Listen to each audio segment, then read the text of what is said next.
To you. So, Janet, I'm wondering if you can tell us a little bit about your son Whitney's journey. What was he like before he got sick, and what is he like now? Like, what is an average day like for Whitney and for you, his caregiver? Thank you, Rivka. Oh, first, I just want to say Whitney's 37 years old now, and this has been going on since his early 20s. And before that, he was a very active, energetic, uh, thoughtful, wise person, really dedicated to his art of photography and traveling all over the world. And sometimes he would be traveling to really immerse himself in the culture, and he would not bring his camera because that removes you from the culture, or puts you one step away. Um, and other times he would have his camera and um, take amazing photographs of portraits of people, or um, very unusual fine arts kinds of photography. He was always coming up with ideas. He has a very quirky sense of humor, where he just, used to just love to tease us, or peeling an orange, he'd like throw orange peels at his sister. I One time he ate a peach and he threw the pit at her and it stained her new blouse. uh, And what is his life like now? um, so now he is laying in bed um, all the time,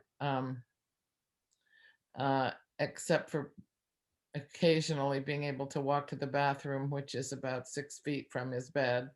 Um, and he is unable to talk and unable to eat. And he, he when he's at his worst, which is a lot of the time, he's unable to have anybody in his room. He's unable to He requires constant sameness, because anything that is unexpected is enough um, to cause him to crash. So we have very strict routines, and everything has to be in a certain place, because if it's unexpected, then it will cause him to exert energy, and that will cause him to crash. So earlier, somebody said brushing your teeth can cause a crash. But when you're at this low level, the smallest possible thing that you can imagine would cause you to crash, like coming in the room without warning, or moving in the wrong way, or doing something in the wrong order, or putting something down in a place where he isn't expecting it, or bringing something in that he isn't expecting, or touching him in wrong way. Just anything can Yeah. cause it to crash. And Um, can I mention something here, which is that I want to remind people that there's a spectrum on the disease. So, for example, on that spectrum, I'm considered moderate. I'm homebound and bedridden a lot, and Whitney is considered very severe. Is that correct, Janet?